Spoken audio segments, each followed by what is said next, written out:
Okay, well, the boss man tells me I'm on audio, even though I've only just seen this title starting on YouTube. Isn't the interwebs wonderful? It Hello, is. ladies and gentlemen.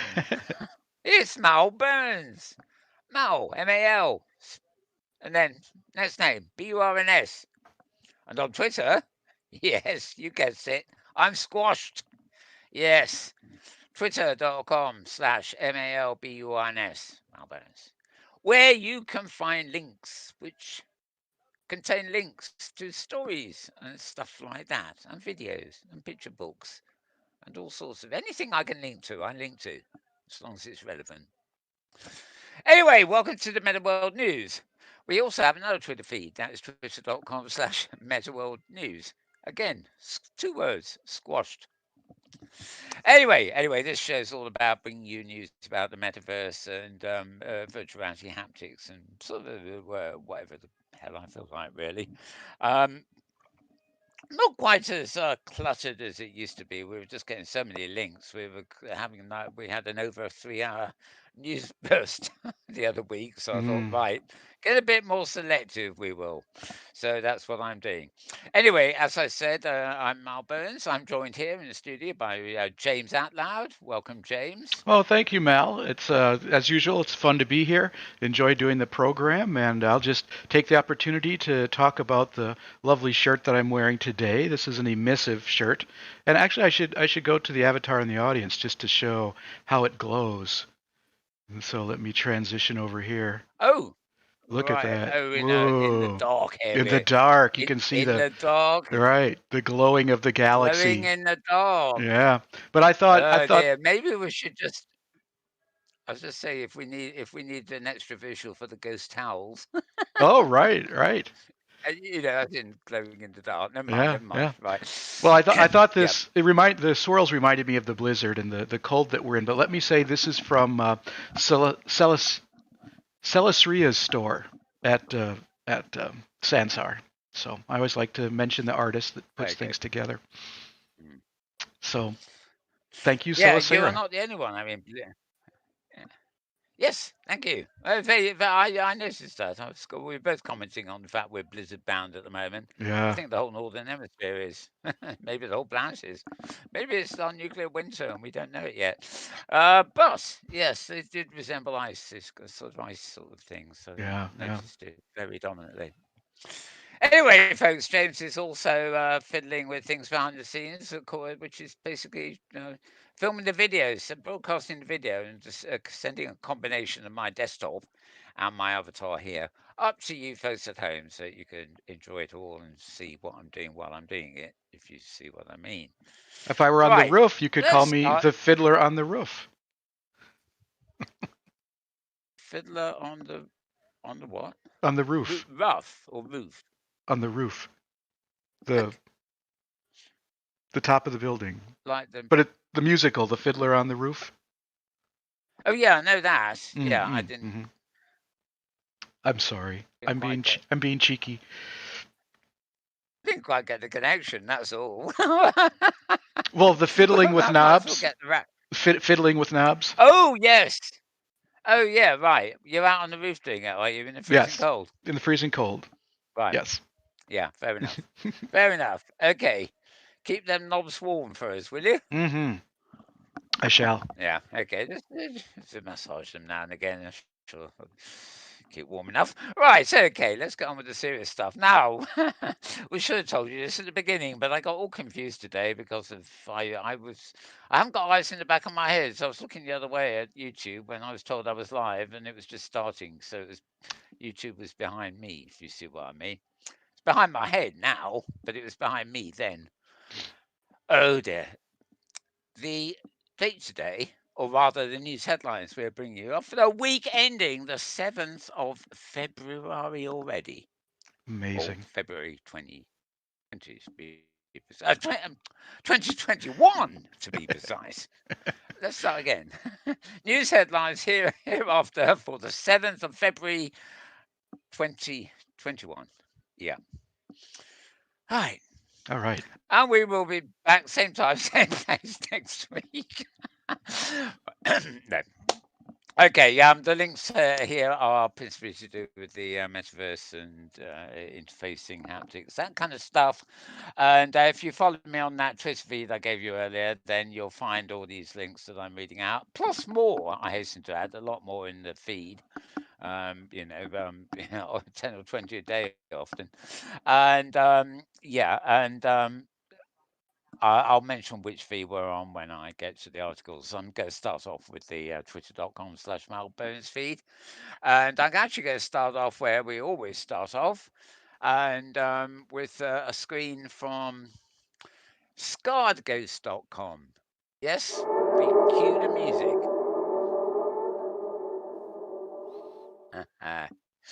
Cue the music. There used to be no, I was about to go on another rabbit hole trip. Right. Um, Excel Wheat Peak. This happens every week on a Monday. As you can see, that one's dated February the 1st.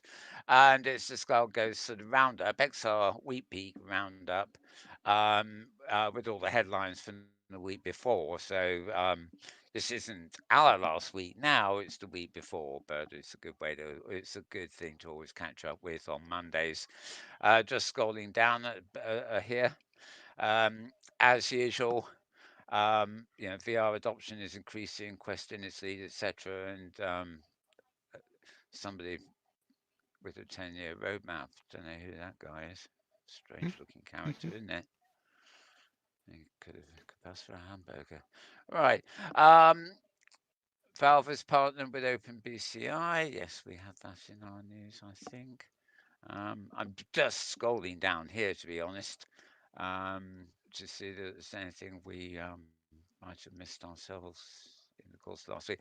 I don't really think so, but basically you can get a load of information here um, about the previous week. So, with no further ado, or without further ado, I'm going to go into my next article.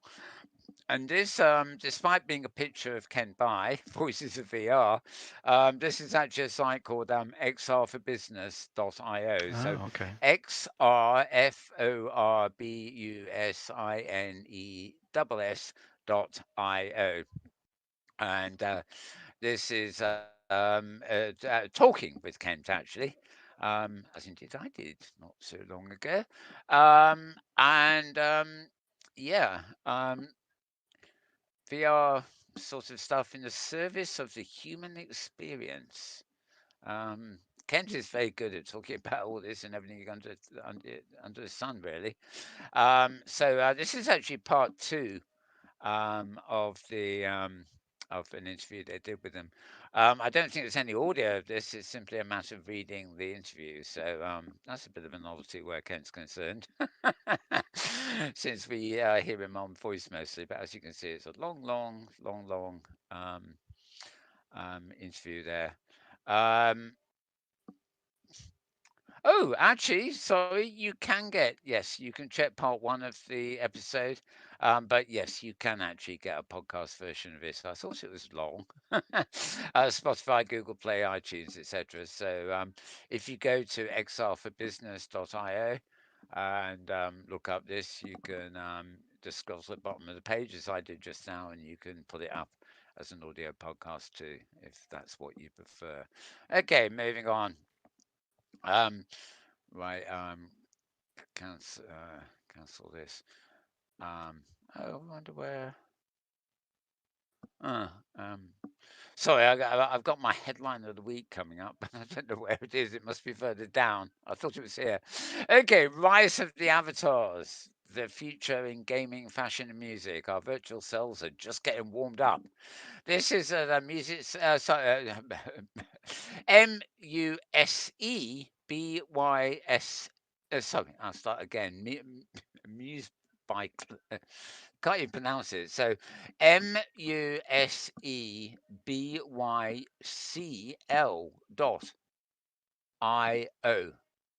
It's like Muse by C, but not .io. Go figure. Anyway, somebody had a roundtable with Rise of the Avatar and sort of reporting on it, basically. And during their conversation, they kept turning to one thing, and that was Roblox, Hmm.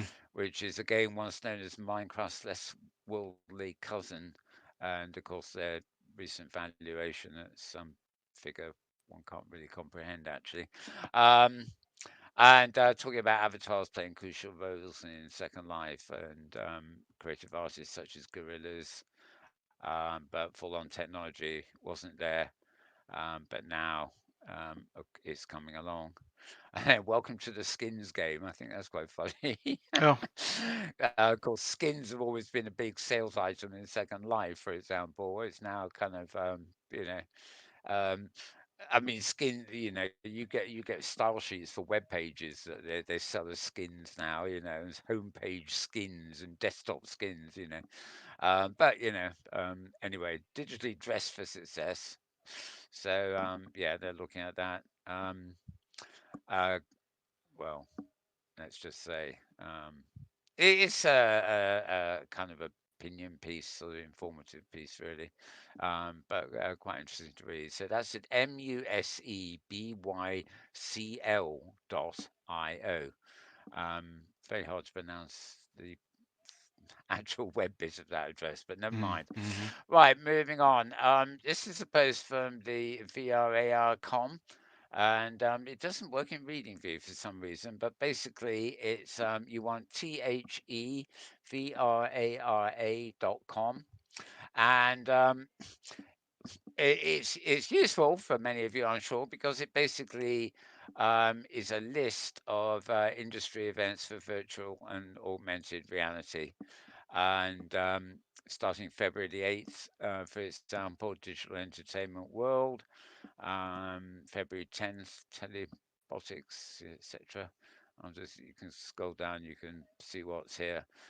Some of these are fairly obscure, like C plus scripting or whatever that is, but they're all tangentially at least relevant to the field. And yeah, I hope this stops in February or I'm going to be scrolling for hours. Going Oh, for a long March. time. Yeah. Yeah, you can see. So you can see that this is quite a useful site. Oddly enough, it doesn't seem to be available as a feed or a diary. Which when you think of it, this is what you want to be a diary you can subscribe to, really. So you don't need to come to a site like this, but um, I guess that would mean they didn't get customers on the site, wouldn't it? Who knows? Who knows? Anyway, this is THEVRARA.com is what you want for here. And what's coming up next is a rather oddity, really. I mean, after all the fuss about Facebook requiring yeah, a Facebook ID and stuff to get onto your Oculus headset and presumably into all the virtual worlds that Facebook is promoting, what they are, Horizon and something else. Um, it seems that Microsoft have got they've always been quite fond of copying Facebook. Actually, it's got the same idea with Alt Space VR. Is now it's beginning early access Microsoft account integration. Mm-hmm.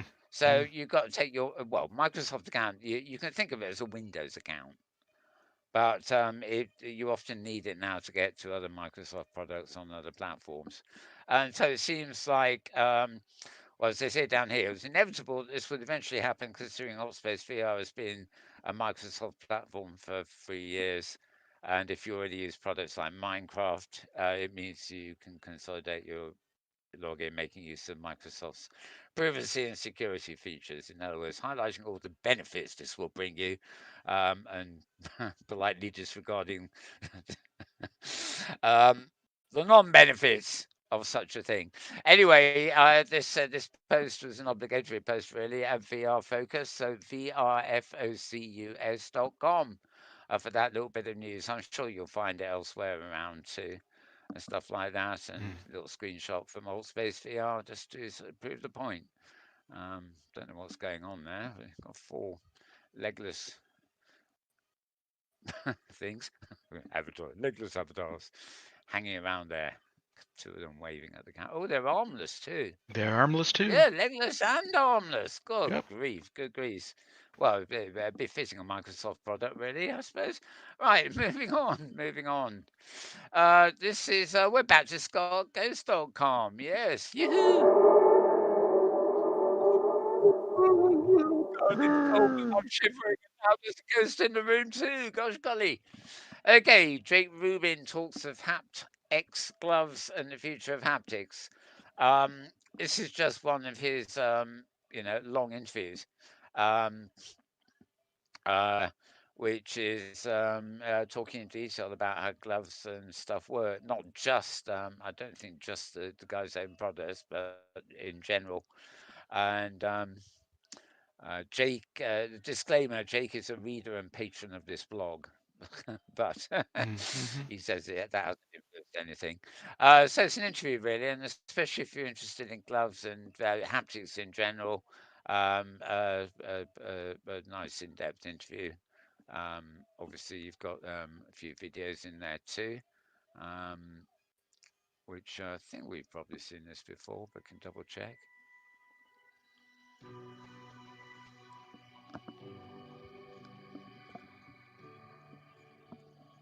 Oops.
Oh, it's like a gamer's world, isn't it? Well, I noticed they were wearing a Vive headset in that as well.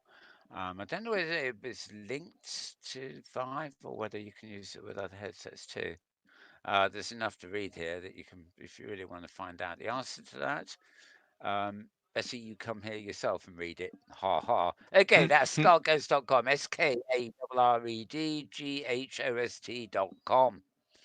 And moving on to this is one of the editions this week of the Real Voices of VR. So this is Ken By again with his own show, and this is a critics roundtable for Sundance New Frontier. The Sundance Festival online has, of course, just finished yet again. There seem to be about 20 of them a year. There's one is over, and there always seems to be another one there. But anyway, the roundtable's got somebody from CNET, Jesse from Forbes, somebody else from CNET. Um, and yeah, it's a roundtable of critics unpacking the various things that happened there. Um, this is convenient if you're actually going to watch the talk, so to speak. They give you a time thing, so the stuff they cover and when, and that also doubles as a guide list of their choices, obviously, of the best VR stuff from Sundance. So yeah, you can listen here to the roundtable itself. And if you have the web page open, or you can presumably scroll ahead a bit, say if you're only interested in Namu, whatever that be, you can scroll ahead to 47 minutes and listen to that bit. But you'll probably get more fun out of it by listening to the whole thing. So you find it at voicesofvr.com, voicesofvr.com. And yeah, now we have another post from the VR ARA. This one actually is in reader view.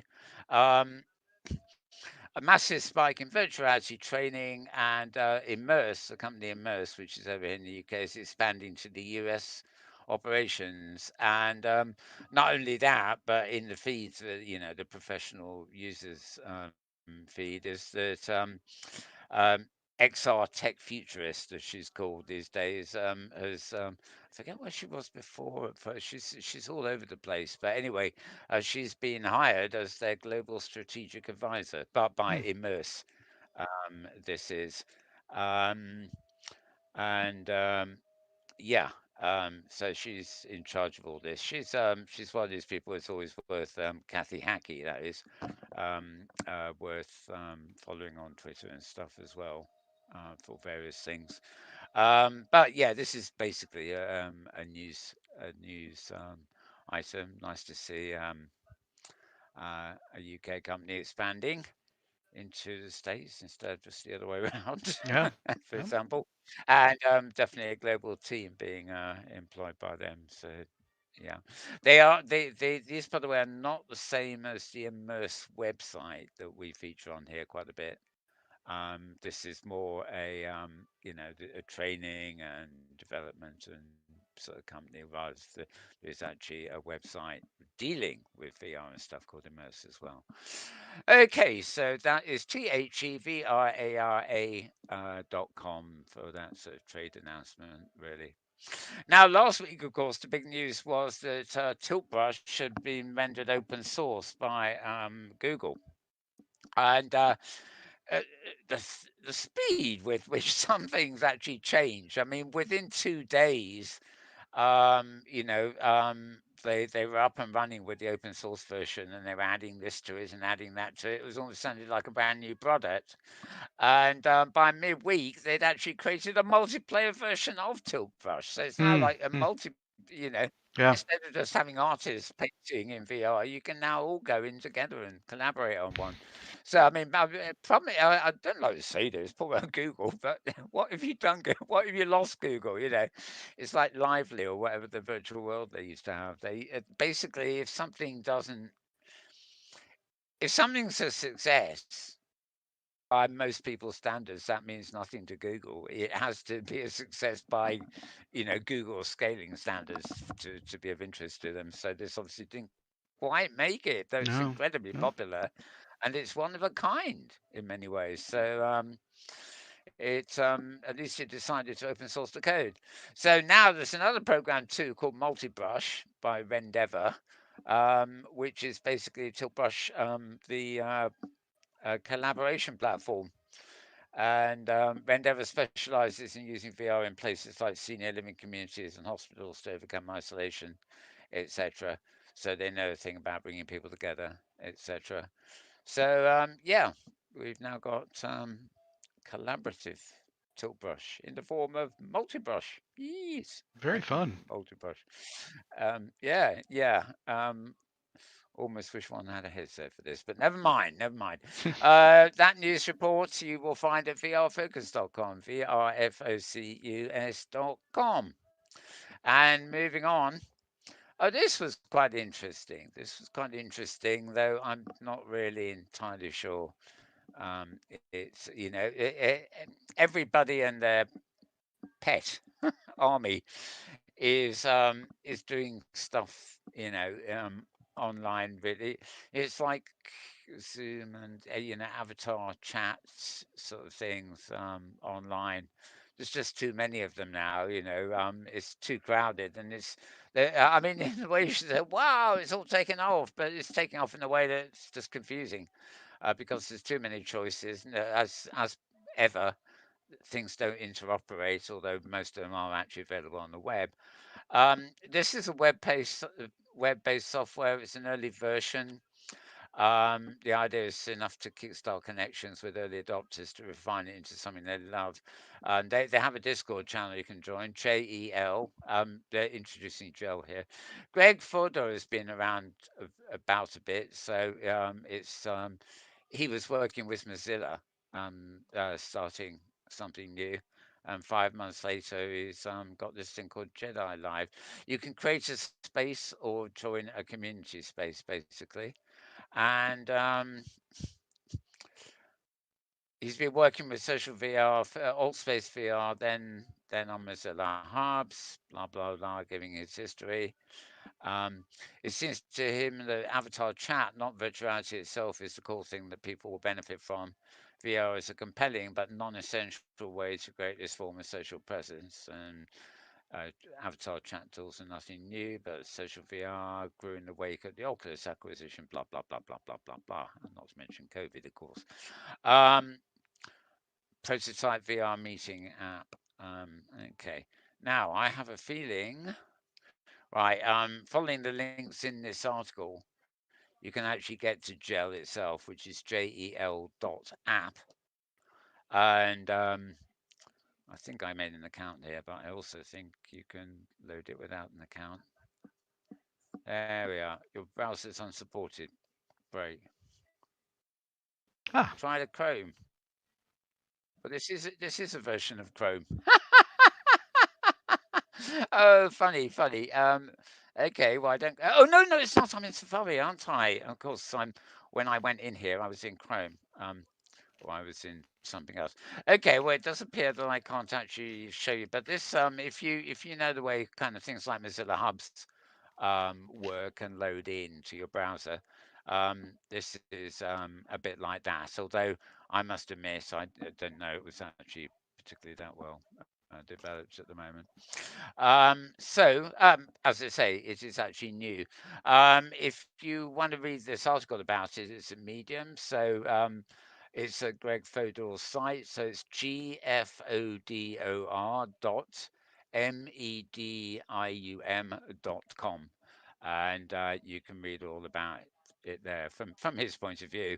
And if you're in Chrome or Firefox, you can also click the link and jump in to the actual thing.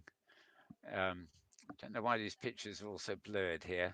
It's almost like they're not loading very quickly. Is my web slowing down or something? your Anyway, audio's if coming you through go to the fine. page, Yeah. yeah, if you go to the page itself, I'm sure you can view those pictures in that kind of clarity. I don't know. It's very odd, very odd. Okay, so that's introducing gel, as we said. Right now, yeah, moving on. This was something that's mentioned in the XR Week in Review, I think. This is a post at vrfocus.com, vrfocus.com. And Toby, Valve, and OpenBCI collaborate on something called Gallia, which is a VR brain computer interface. There's a lot of these coming along these days. It's good to see that all these diverse platforms are willing to collaborate on something, even if it is something as how off field, shall we say, as brain interfacing. I imagine we're not at the point where any one company can gamble on this to the extent they would probably like to. Um, Anyway, it jumped into the spotlight last month. News One in New Zealand had an interview with Valve's CEO, who confirmed they've been working on all this stuff. Um, Not your average headset there. But it does worry him a bit. If you are wearing that, how the hell do you put an Oculus on? Let alone have, it's Hmm. you, you need a helmet that's got the brain stuff built in as well as your head's not big enough to wear all these head contraptions Right. anymore. Right. So it's really a matter of mixing and matching. I think I might. I think I'd probably take a risk on a Zuckerberg headset rather than that. But on the other hand, that may not be as heavy as it looks. But even so, you probably spend more of the day trimming your hair so that you can get the nodules onto your scalp. Never mind. I bet you it's not as easy as it looks in that picture. But anyway, find out more at vrfocus.com, vrfocus.com for that little press release. And okay, this week in XR. Right, this again is pretty recent. This is Charlie Fink thing. Now, this you will find at Forbes.com. I'm managing to get Forbes to load for me now, so long as I'm in this reader view. when I go to try and get to the website, it gives me the paywall thing and won't let me in. So, but it will let me in this way. And if you want to go there, I wish you luck. Maybe you've got a subscription to Forbes and you can get there easily enough. Forbes, and this is Charlie Fink's thing, of course. This I imagine we followed up early in the week with an actual video to go with a similar name, though I don't think they're really directly connected with the Forbes site. Um, Again, this is a bit of a roundup sort of site that Charlie does. Computer vision and AI, new revenue for old media. Apple Max look around feature expands. Multi-brush, we just mentioned that, of course, and you can download it via SideQuest. Is that may be important? I'm not quite sure. Um, since I don't use the headset. Magic Leap's got a new headset that will be out at the end of this year, so it's not immediate yet. But it will be 50% smaller, 20% lighter, with a 100% larger field of view. The only percentage value they don't tell us is the difference in price from the current one. 1,000% more expensive. And given the fact that they're over Sure. $1,000 dollars anyway, we don't really know. But anyway, there will be a new one. And actually, the Magic Leap headset is, they're like a big pair of goggles. They really aren't too bad as a sort of headset. But they have been limited to their own content and then enterprise only, and then they were secretive for a long while. Something got in the way of their launch, but I suspect mostly it was the price. It was far more expensive than any of the other consumer items out there. Um, anyway, so maybe there'll be along with percentage lighter field of view and smaller, they'll actually have a lower price too. Um, Anyway, 60 titles on Oculus have surpassed 1 million US dollars in revenue. That doesn't seem much to me, actually. I mean, 1 million US dollars is pretty good in your pocket as pocket money, but, you know, as revenue for 60 titles, that's not very much at all. Nope. However, okay, whatever that is, it's now free to Oculus Quest.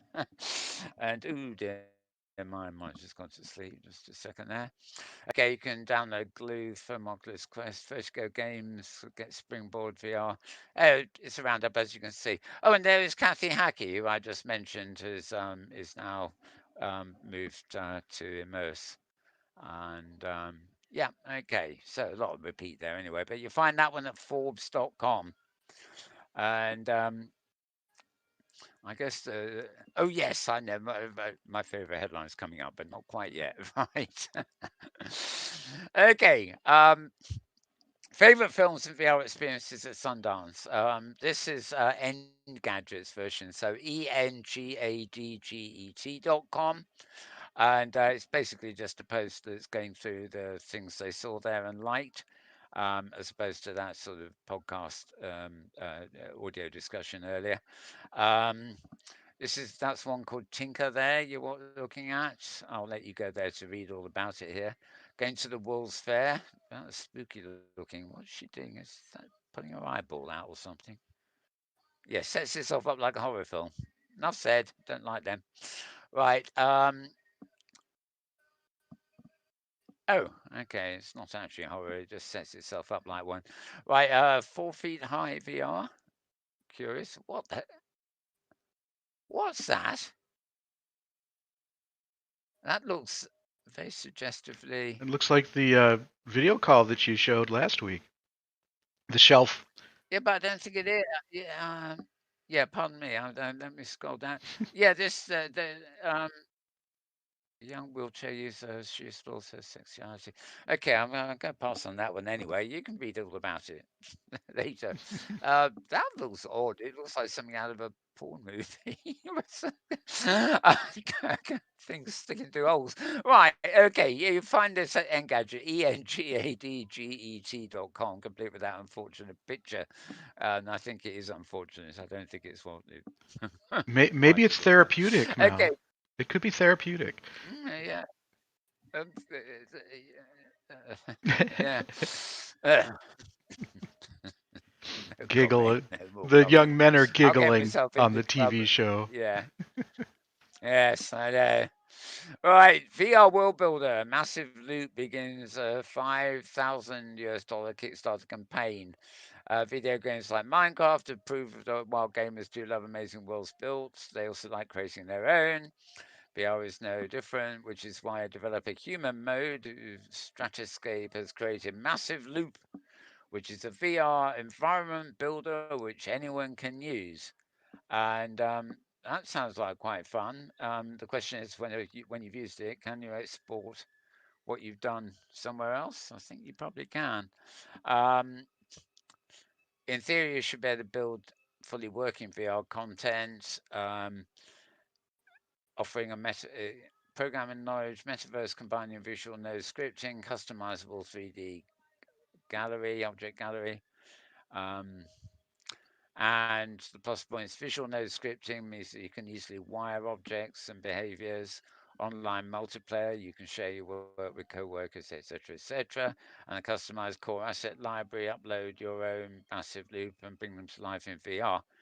And this is what I wanted to know. It supports GLB files natively, which is a cross-platform file, I think. But they're developing converters for STL, OBJ, and FBX, which Hmm. would mean actually, with OBJ and FBX, you'll be able to get them into places like Tivoli and here in Sansar, for example, I think supports the FBX.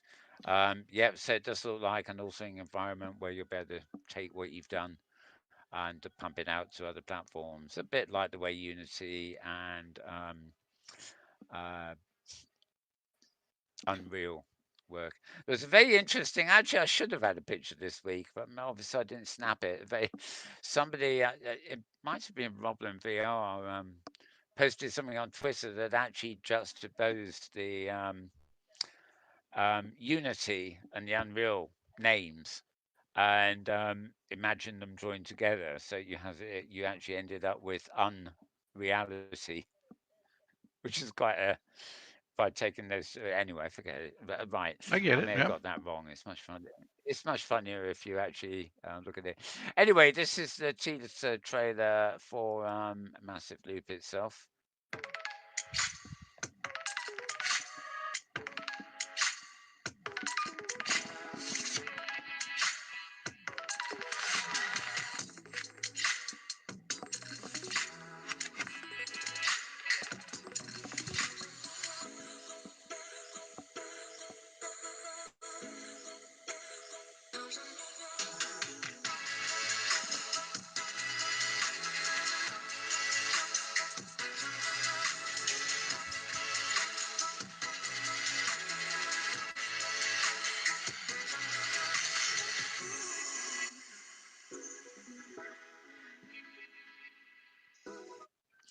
Now, I'm not wholly sure from watching it, that obviously is showing it working in a 3D space with your headset controls and everything else. I'm not actually very clear whether that's available as a screen-based app as well. It actually reminds me watching what was happening there of some of the editing tools on the screen version of Science Base, actually, the way it was behaving. But anyway, that was a little trailer. And okay, now next we're getting all these are fairly recent from February. Oh, well, we're nearing the end anyway, but most of the interesting stuff's near the end of the week this week, as it were. Okay, AMD. For those of you who don't know of them, you've obviously heard of Intel. They make all the chips you've had in PCs since the year zero almost. But AMD have always been the second runner. In other words, there are other chip makers around, but AMD, I don't know, is it American Micro or something like that, Yeah. have always been big with Radeon graphics cards and stuff like that. And basically, this is an interview. They're actually doing a series here, reaching out to multiple HMD and video card manufacturers to get their views regarding the future of VR. And this one, they just heard back from AMD and they've answered questions for this particular interview. Now, the site we're at, which is doing all this, is called BabelTechReviews.com. There's a good one for you. Mm-hmm. BabelTechReviews.com. So it's Babel, BABEL, and then Tech Reviews, but all one word, BabelTechReviews.com. And hereinafter is their interview, basically. Obviously, when you're talking about graphics cards and stuff like that, it's pretty technical stuff. But I mean, a lot of you out there, I know, who work and play and all this stuff, are very interested in, the behind the scenes and the technical stuff. The number of social networks full of people saying, "This is my rig and what I've got." And to be honest, I listen to those things. I don't. Yeah, I'm not really interested, mate. But do they work? That's all I want to know. But some people really do like the ins and outs. So BabelTechReviews.com is what you want for that. Now, finally, I've got this.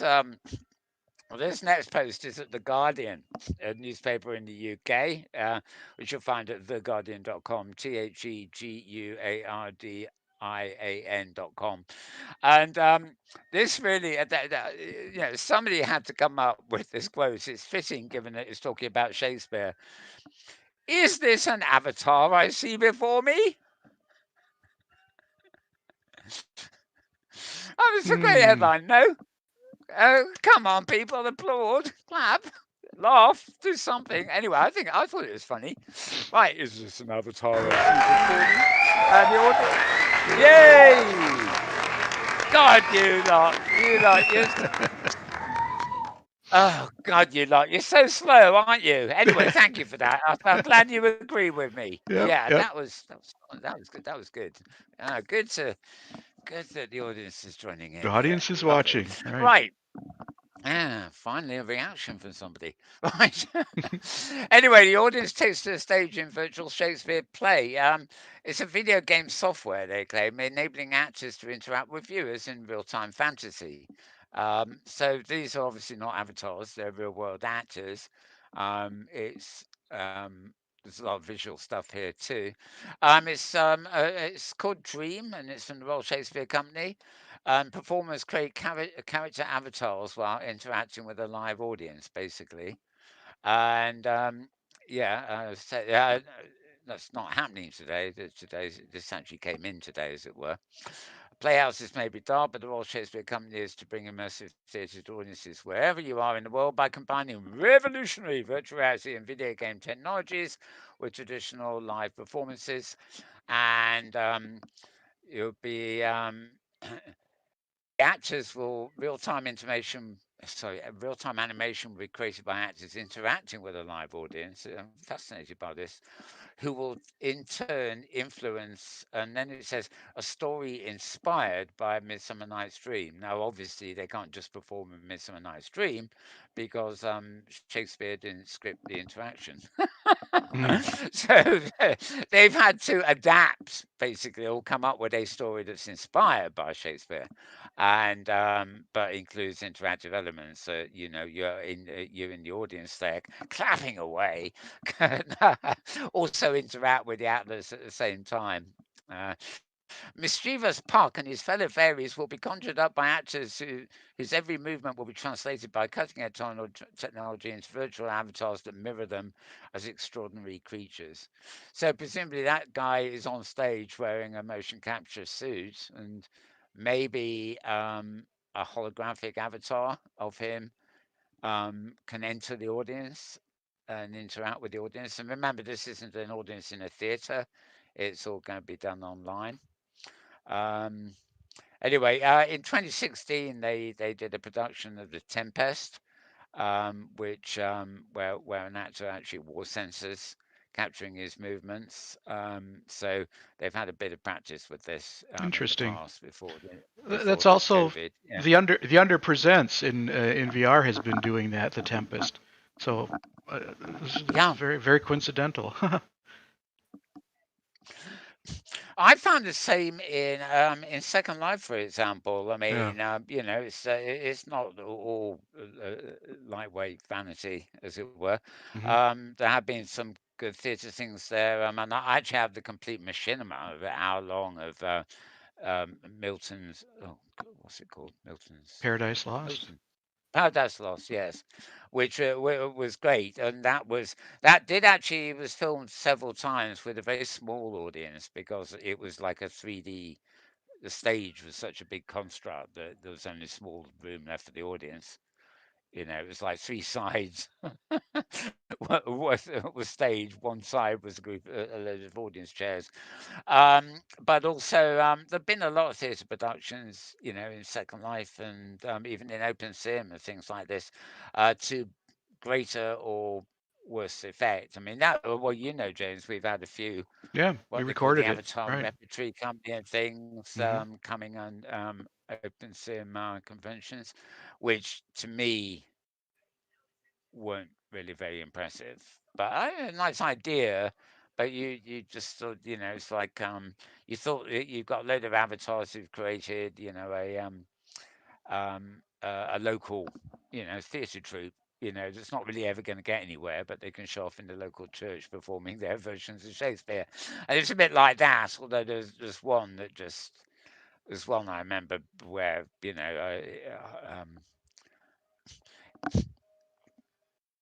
when you write a script with a comic book, say the Swamp Thing, right? You have a wonderful picture of this, crust infested creature climbing out of a swamp, and it's got vaguely human form and staggers onto the land.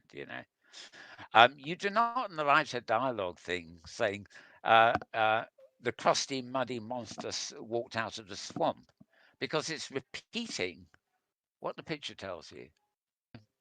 You want words that combine with the picture. The same if you're doing a machinima, for example, where you have dialogue narration. The dialogue and narration needs to tell you what the pictures don't. It needs to complement it. And when I saw an Avatar theatre production where every head had like a little tag sticking out of it telling you which part they were playing and stating the obvious really in ways that you just couldn't imagine this happening in a real theatre. Why would you? Is really the question. um and anyway, I'm not going into that, but anyway, this one particularly really sounds like it's going to be interesting. And also another one, because I'm not sure I've got it's an article this week, but another thing that's in the news, it may be coming up, um, is that it seems like Oculus, Facebook, more to the point, just don't know when to stop. I mean, to me, the most hilarious news of the week, and I thought, again, my reaction was, but why? Although on thoughts, I can actually imagine how it's a text interface or a telephone interface it might work. But Facebook have now brought Facebook Messenger into Oculus, right? So you can use Facebook Messenger in your headset. Oh, I suppose you can see an in your face video of the person you're calling and talking to. Not really. But I don't know why. I mean, I suppose having a conversation with somebody on Messenger in their headset is immersion of a Well, sort, no, but but it really has a practical purpose. Is that if you're trying to reach somebody and they don't have their headset on, you can message them in yeah. Messenger and say, "Hey, I'm in the Oculus. Why don't you come in and join me?" Otherwise, you Oh, got to okay. take your headset off to go to your computer and type in your text messenger to say, "Hey, I'm in Oculus." Oh, my brother and I do that all the Yeah. time. It's annoying. Okay. Fair enough. Yeah. Yeah, I agree. It would be annoying. Hmm. Um, if one was wearing a headset, of course. Right. Yeah. Yeah. Actually, put that way around, I was thinking. Yeah, I was thinking more the other way around. How you would Yeah, it's not. I don't how think it's would so you? much to make it possible to chat in the headset, but to make it possible to reach people who are not wearing their headset while you're in your headset. Okay, right, yeah. So the person you're calling, you would see them, but they wouldn't see you. All they'd have is they'd see your text, but you can't type when you're in Oculus, can you? Yeah, you can. Oh, I oh okay. I don't Yep. know. I don't Yep. know. Okay, I'll rest. I'm going to rest on that one All for a right. All minute. right. It's a But con. when I It's yeah. It's really a I saw that at convenience. the beginning. Yep. Okay, so Yeah. I'm wrong. When I Uh, saw that at the beginning, I think, oh, they're not something. Why would they do that? It's like, I don't know. It's like in the world of virtuality, bringing back a mud. It No, and just it's didn't click to actually me. But it's yeah, like why didn't this exist in the first place? Since it had been connected at the hip to sure. Facebook for so long, and like, okay, I'm logged in with Facebook. Why can't I message somebody on Facebook and say, "Hey, come join me in my quest"? It's been missing, and it's about time that it's added. Okay. It'd be like it'd be like being in But in if iTunes and not able to send a message to iCloud. right, yeah, I'm sort of with you. So as long as both of you have Oculus Quest, you can use Messenger to collaborate Or and if they chat. have their phone and they're sitting someplace, I can message them from my quest and say, "Hey, I'm in the quest. Come on and join me. This is really fun." And they'll get the message on But their if phone, and then they can say, "Okay, sure, yeah, I'll but put if on my quest and I'll come and see you." yeah, exactly. But if I don't have a Quest, it's useless. It's Well, very I platform wouldn't message specific. you, Mal, and say, "Come join me in my quest." Yeah, but what if I'm on on my computer behind me here, I've got Facebook Messenger open all the while for in case something comes in like Skype. Yeah, yeah, What if I suddenly think, oh, I'm going to message James about something, that's and fine. That's the unbeknownst to me, I'm on the desktop, but you've actually got your headset on. yeah. What happens then? Do Oh, you see my face come up in your no, not Oculus? a face, but you'd see a message. You'd get an instant message that would say, "Oh, Mal has messaged you in Messenger." And you go, "Oh, Oh, right. how So how the calling. convenient it is that I can get a message from Mal while I'm in my headset." Oh yeah, okay, that's good. No, it was the actual. It wasn't the text side of it. I was worried about. It was the video and the audio side of it. I thought, well, if I call you on Messenger and you're in your headset, I'm not going to see you because Nope, you're in your headset. nope, nope. Yeah. Anyway, yeah. It swings and roundabouts, I guess. It's just my initial reaction. I thought, oh, typical Facebook. They're going to stick their crap messenger into. Typical Facebook Anyway, is, why didn't it exist months and months ago? It's been missing yeah. for a long Okay. time. All Fair right. enough. Finally, we've got something to have a debate about Okay. Okay. Good. instead of agree. Yay. Yeah. Yeah. Okay, I'm going to move on. I'm going to move on because yes, we didn't even have a page to go with that. Okay, this is the last one on the Mal Burns twitter.com/Mal Burns feed, which came in today. This is researchers creating virtual reality cognitive assessment, and this is by the Center for Brain Health. The actual site you need to get to is techsplore.com. So TECHXPLORE.com. And virtual reality is not just for gaming. Yeah, we know that. Your researchers use it to assess participants' attention, memory, problem-solving abilities, etc., etc. Sort of, well, it's not exactly medical. It's it's all to do with the word escapes me, therapies and assessments and stuff like that, really. Right, so moving on, we are now moving into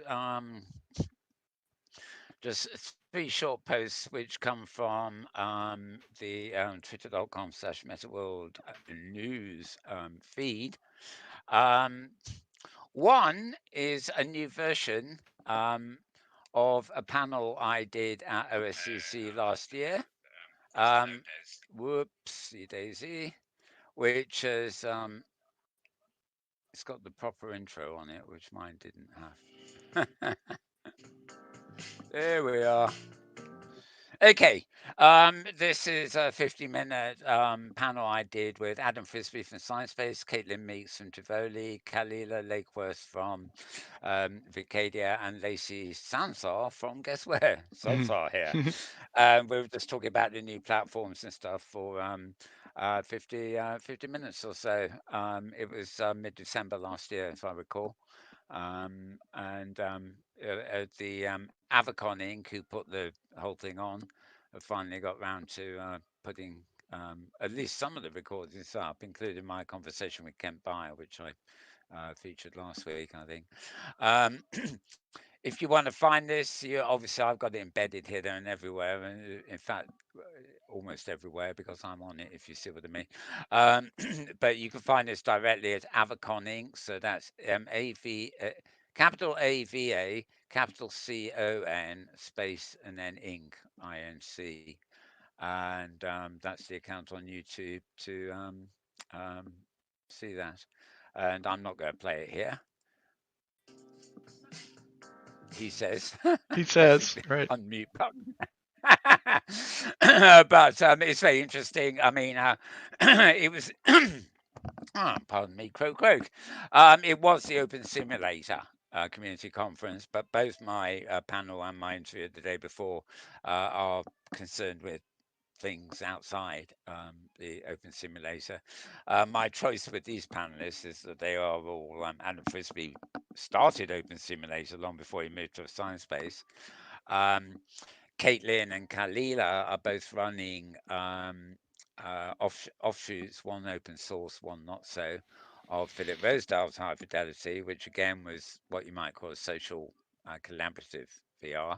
And Sansa, of course, is where we are here today, which again, and I thought all four of those are really in the spirit of OpenSim, if nothing else. So those were the ones I chose for the panel because I thought the audience, 200 avatars or however many there were in big audience there, would be most interested in. So anyway, you can see it all in replay by going to Avacon Inc.'s YouTube channel, or you can play it direct from as an embed from live feeds and stuff. Also linked to via the this is youtube.com. I've got open, by the way, rather than any of the actual embeds. Also coming up, also at youtube.com. This was the Sacrarium grid, which again is in OpenSim. Um,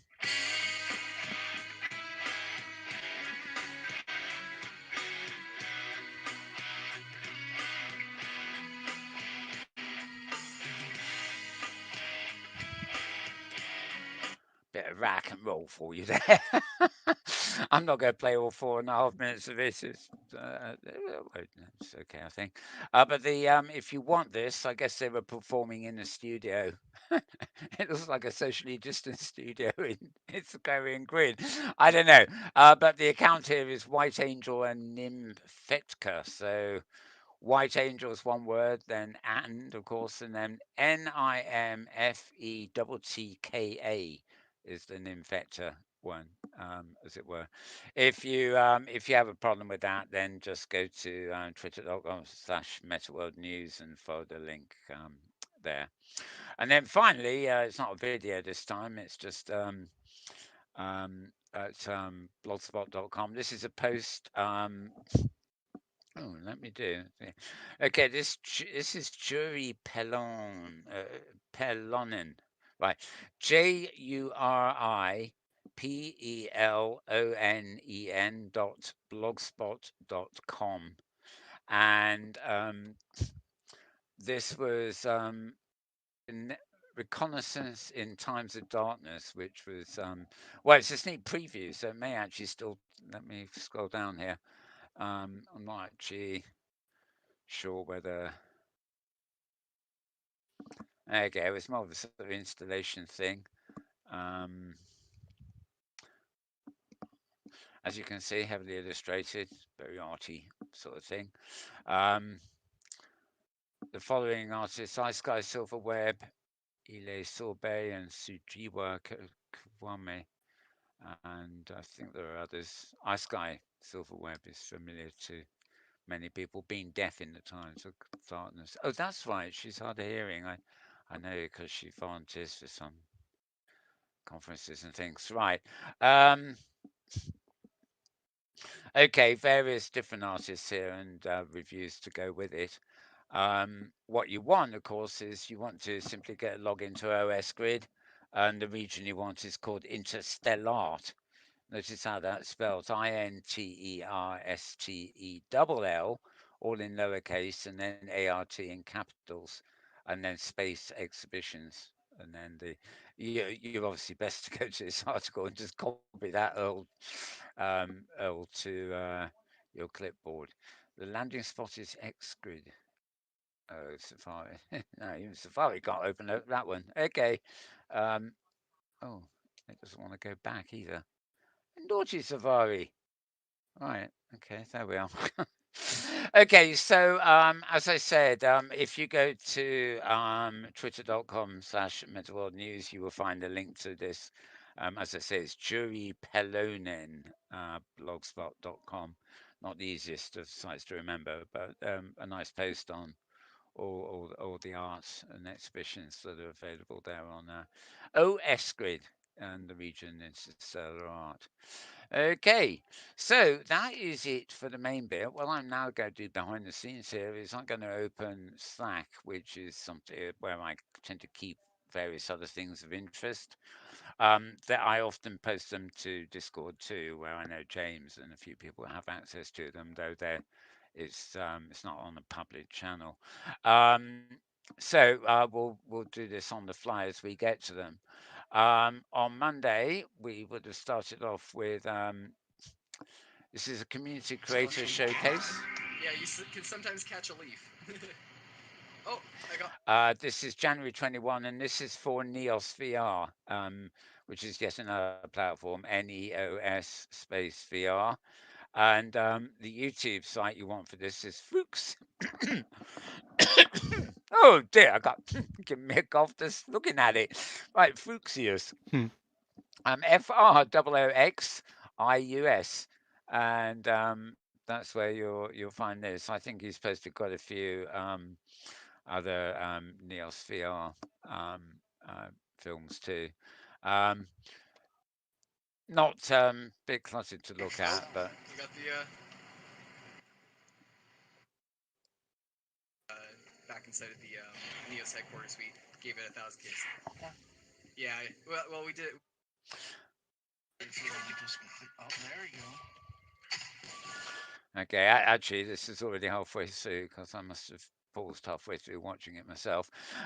Yeah, but basically, it's a creator showcase. So all the stuff featured in there, and they're actually talking about is stuff done by their creators in Neos VR there. Right. So what have I got next? Right. Peace literacy, VR, AR, XR, and the metaverse. Let's have a look at this one. Oh, oh, how odd. Okay, so we're not gonna have a look at that. I was wondering why I had a blank window in Slack. Obviously, it's been removed by whoever posted it. Never mind. Okay, now you possibly know the Augmented World Expo. They seem to have quite a load of these chapters from all. This is all night in Florence. Florence being in Italy, of course, and it's an overview of the Italian XR ecosystem. Fortunately for us, at least, it's all more or less in English, despite some rather odd accents. Um, and so, if you want to find out what's going on in Europe, I mean in Italy in particular, then the All Night in Florence is the one to go through. It's about an hour and 8 minutes here. And all night Florence overview of Italian XR ecosystem. The account you want is just the general OR account, AWE space dash space augmented World Expo. And good worth subscribing there. I mean, I think I may even have another one coming up. They've obviously got chapters in San Francisco, they're all in New York, San Francisco, all over the world. So when they have one of these nights, it's sort of like it's almost a regular night. It's somewhere else on the planet every time. So quite interesting to listen to there. So or Augmented World Expo for that one. And oh yes, yeah. While I'm here, okay. Moving to the other one. This is the same account. Presents design target. We're really going to start to see Right. more of. So instead of Right, this is the same account or Augmented World Expo again. This was later in the week. This is 2nd of February. This is the all night in San Francisco. So we jump in the space of a couple of days. You jump from Florence in Italy to San Francisco, and the San Francisco night is this is 50 minutes, and it's basically looking back and looking forward. So bulky headgear that provides graphically intensive AR experiences like Magic Leap, the pendulum will start to swing towards social wearable implementation and buy-in throughout large organizations is a so as you can see, this is evolve this from this a is hardware perspective within this year. Yeah, I mean, Nice audio on as you that can one. see, this is an avatar. Oh, did you think so? Right, okay. Yeah, It's I can coming hear through what my they're mic, saying but well. yeah. Yeah. Oh, Well, and it's should we recorded be well. on? They're on microphones rather than and they're speaking out Oh, in turn. Yeah. yeah, exactly. No, this is well, it's a bit like listening to us here on the Yeah. you know Avatar kind of broadcast. Yep. Tom Emmerich and Amy Lamea, they're quite well. She's from the WXL Fund, and he's VP of Product, Eighth Wall. What's he's one of the co-organizers, or anyway. Um, yeah, yeah. So yeah, very good.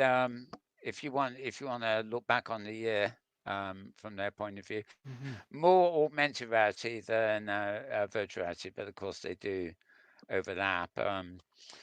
We made it through 2020. A few of those, although it's a tough year, there were actually some bright spots in the spatial computing spectrum. Spatial computing tends to be the key word these days, which includes AR, VR, and everything in between, they say. Gosh golly. Yeah, so where do we sit now? Well, we return to alt space to tackle that question. Right, how long they've been alt space if they now have to pay Microsoft for the I don't know. Sorry, I'm rambling.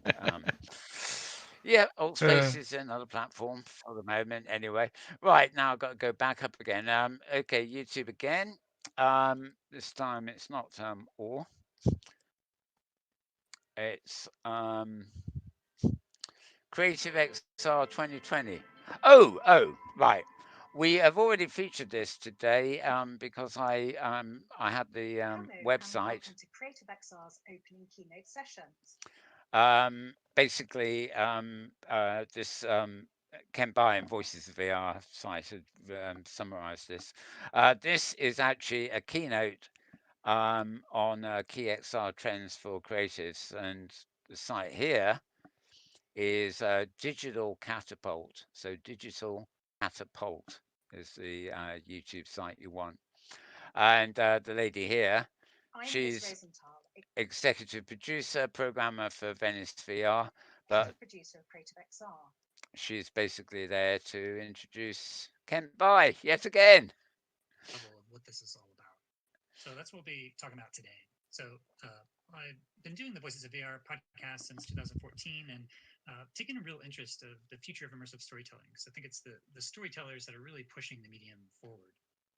Okay, well, you get the idea. This is 1 hour and 11 minutes, so I'm not going to play it for you. Gosh golly, are you surprised? No, of course you're not. No. But anyway, as I said, Digital Catapult is the site you want to go to on YouTube for watching that. Okay, all night San Francisco. We've done that one. Okay. And I've already shown you the Avacon Inc. site with my OSCC panel on new platforms, so we don't need to load that again. Okay, I think that just something's happened here. I'm missing an embed. Okay. This is Jim Perbrick, Stereopsia. Right. Hi, I'm Jim Perbrick, and I'm going to talk today about the art of social VR. Okay. The site we want for this is Stereopsia, Stereopsia, or at least when I say the site, I mean the YouTube account, basically. Jim Perbrick used to, well, he no longer works for the F Corps, thank goodness. But prior to that, he worked for Second Life, and many people know him as Babbage Linden, or did. A lot of them still call him Babbage, I think.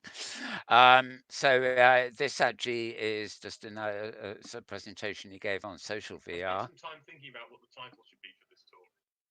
While there have been some studies of virtual worlds by people like Nick Yee and of social VR by people like Raj Schwartz, Oculus, and others, building social VR experiences is still new and currently more of an art than a science. To be clear, this is not a talk about artwork in VR, more the artistry required when designing and building social experiences. The slides do feature some amazingly artistic screenshots from Second Life, however, so if that's what you came for, feel free to ignore me talking and just enjoy the pictures. There you are. Now, again, I'm not going to play all of that, although actually it isn't too long. This is actually only 13 and a half minutes. The way it starts, I keep thinking it's going to be quite an epic, but it's not actually particularly long. Okay, so as I said, you find this at Stereopsia, Stereopsia.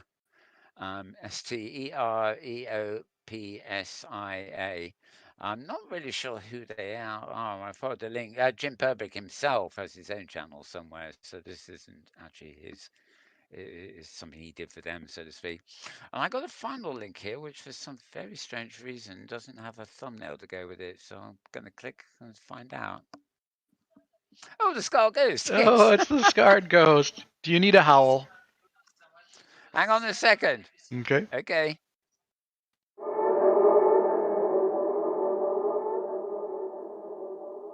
That's our Yay. man. That he is. There you go. There you go, Tony. Or Anthony, I should say. To your questions about AR and VR.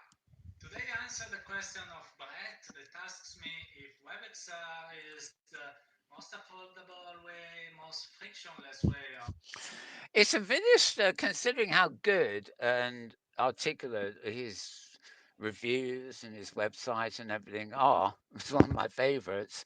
His accent is such that although speaking in English, it's actually he writes perfectly well in English, but when you're listening to him, it's a real. I'm not being offensive, but it's a little bit of a sweat. Anyway, what he's done, the YouTube channel, of course, is one he's created under the name we know, SKARREDGHOST, and I think there's probably been there was one other which. Whether did we play it last week? I'm not sure. But anyway, he's doing this little show called VR Fast. In other words, fast and furious. Unlike the exact opposite of me. I'm VR. I am VR slow and plodding. He's VR fast, although he's quite long. This is episode 2 of it anyway, and his theme here is does WebXR offer the most frictionless VR experience?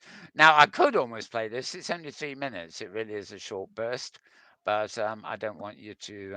I don't want to hijack the feed so you don't go to listen to him at Mm-hmm. Scar Ghost.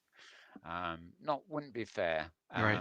Good point. But enjoying social VR together.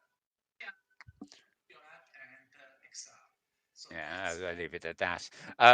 Also, he's obviously in an empty room there. You can tell by the quality of the voice. So even if I did play it, I don't think you'd receive it It at would be your end. difficult to hear. My Yeah. microphone Yep. very well at all. It's even difficult for me to hear. Okay, so I will have to do something with this at some point. Um, but not while I'm on there. Okay, so that's the last of the stuff I've got in Slack as well. So let's put Slack away. Not that you can see it. And yeah, here we are. I've just realised that I've been not very good. I've been opening all these pages, and I've been forgetting to put them away again Oh, right, afterwards. right. Which means I've got 1,000 tabs open here, believe it or not. Okay, they've all gone now, and I'm clearing all the items from the list, which means we've got a nice virgin list ready for next week's links. All We've got right. my start page here. So that is indeed a bit about that's about it. So I have to, as I said, no pictures this week, so I shall Ah, have to okay. leave you with a a bit of a Mac desktop that you see there. Sure. Very nice. I can't think of anything else to show you. So, James, any thoughts on all of that and more and less and everything?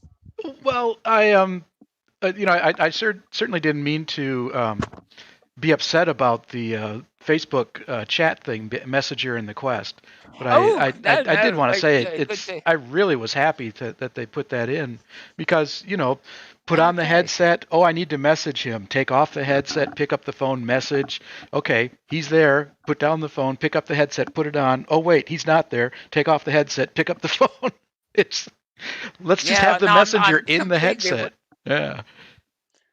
yeah, I'm completely with you now because I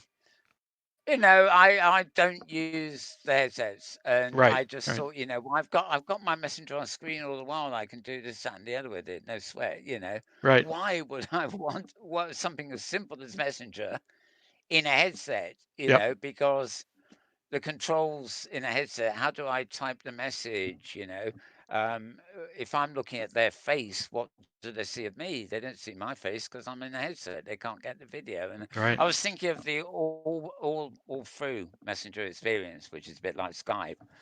But I'm so used to voice and my mugshot on camera that I was thinking of the totality of the experience and just thinking, Right. why? Right. But I mean, you proved to me that it's already very useful for you. So I mean, it's And I wouldn't want to do it I for a long period of time. Yeah. does it load at does it load at the side of whatever you're involved in, It's or part do of you have the to? Oculus the Quest interface. So, there's an interface. There's Quest. There's chat and voice conversation when you're in the headset, just between another headset user. But if you want to reach anybody else in the world, you can't do it until now. Okay. So, but I mean, if let's say you're playing Mist or something in the Hmm. headset, Hmm. right? Does Messenger pop up in a sidebar or something like Discord does, or does it take over your whole interface? Just recently it has started popping up. They've been adding those kinds of notifications. And so what it does is just brings Right. up kind of a uh, little bubble window that kind of, pops up in your view, gives you the notification, then it disappears. Then you can use the Oculus menu, bring up that interface, go to that chat, and deal with it. And then go back to your game. Okay. Okay. So it's a bit like on Mac and Windows, my notifications. Mm-hmm. Mm-hmm. Yep. They show up briefly, and then I just have to click um, on the bar if Yep. I want to bring them up and act on them. Yep. Okay, I'm with you there. Not really a Okay, yeah, brilliant. no, sorry. I was going to say, not really a brilliant piece of engineering. I mean, it's a little bit of text, just nice to have. Yeah. Yeah. No, okay, I can actually see that. I mean, because I mean, I always liked, for like before we had voice in Second Life, Mm-hmm. I had a little HUD that somebody developed, which allowed me to have Skype in world. Right. Oddly enough, it doesn't work now, but you wouldn't need it. But it meant I wore a little mobile phone on my wrist Mm-hmm. or whatever. I think I could attach it anywhere. And anybody who wanted to talk to me simply clicked on that and it would dial me on Skype. And if they didn't have a Skype account, it would also open Skype and invite them to have a Skype account. Right. So, Yep. and of course, once they were connected to me, we had one-to-one voice. It's a bit like the way you and I go into here or any other virtual world and we talk on Discord. But the people in world, well, in this case, they can hear us because we've got our own world voice on. But and we've got such a big audience, haven't we? Hey, audience, make your presence known again, just to prove the point. Yeah, come on, come on. Yay! See? All these people out there keep saying nobody listens to this show, but we've got all of you here Listen to listening that to it. crowd. Right. Wonderful. Yeah. So obviously we have our voice on in world, so you can hear us too. But and so my lips flap, to be honest. Yeah. Yeah.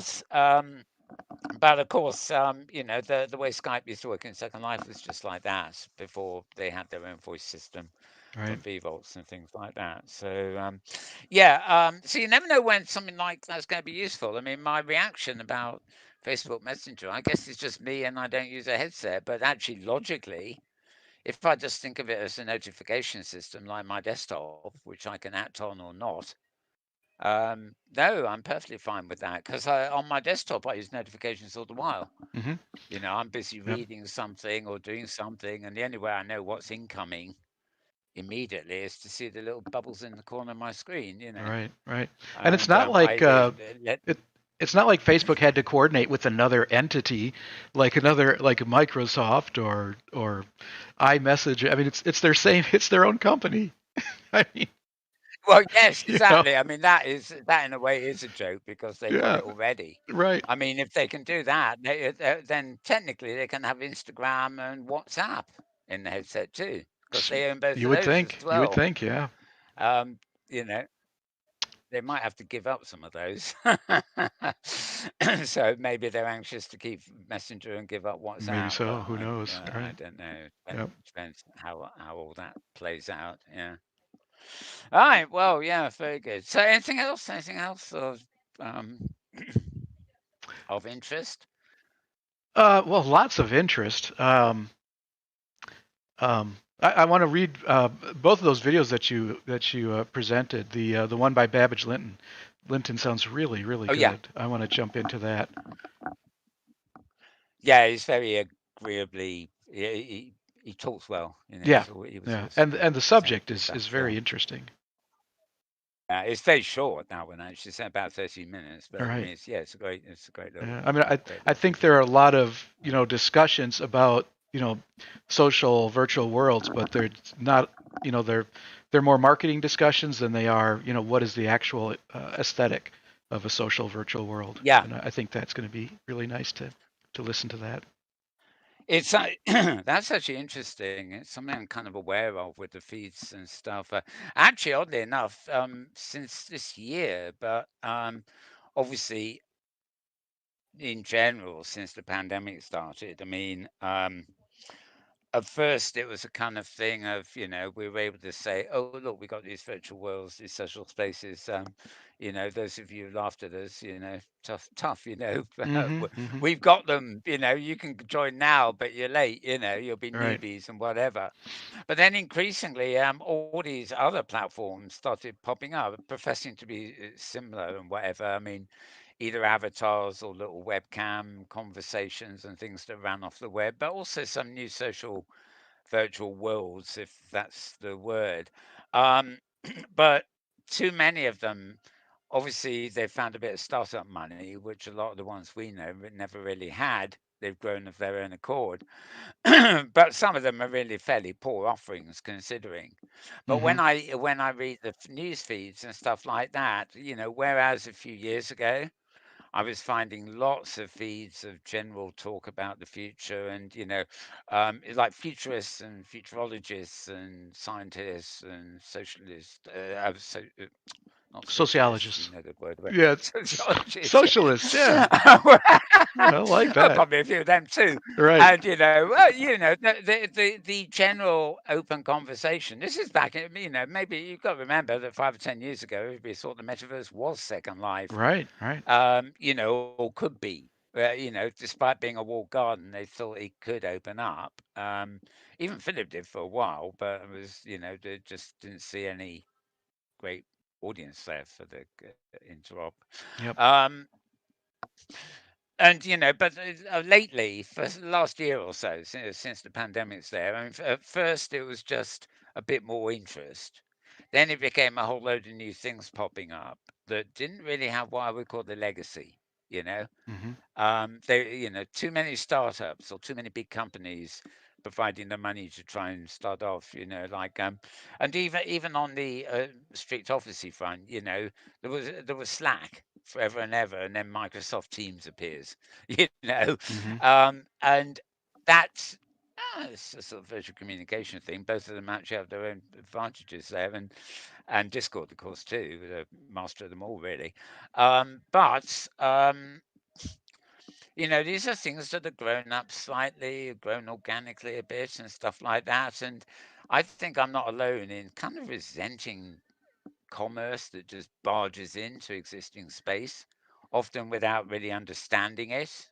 It's a bit like, commerce moving into Second Life in the early days. They obviously Hmm. thought it was a 3D web page. They didn't understand that avatars were actually real people, mated. They had to communicate with them, not just give them a placard. Right, It's a right. bit like somebody starting a web page without a hyperlink and just putting a poster on it. Hey, come to our festival, blah blah blah, but no hyperlink, no, just a little box saying get your tickets from Ticketmaster or something. Totally defeated the idea of having something on the web. Who's going to go to a website just to view a poster that could be on you a roadside somewhere, or Yep. put flyer in your door? So there's always that sort of thing of people thinking it's the new big thing to jump into. And in that case, Second Life were the ones who benefited because they jumped into Right. Second Life and paid Linden Labs the money to be there. But when they actually start competition with that same mindset, it worries me a bit because you think, oh yeah, anybody now can raise a few $1 billion and start a new Second Life, maybe even prim based. Hmm.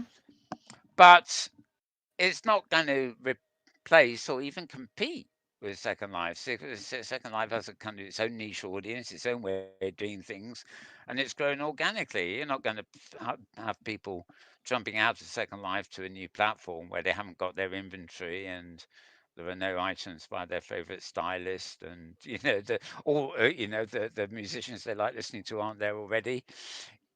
you know, um, Platforms have that community that's built up over a long period of time, and it's I just resent it a bit when a big company comes along and tries to barge into the space. I mean, Right, right. it's the same with Altspace VR and Microsoft. It's the same with Facebook and Horizons and Spaces, and um, you know, uh, with some of them, it's a matter of huge companies trying to own and build an ecosystem and then ultimately destroying somebody else's ecosystem is the idea.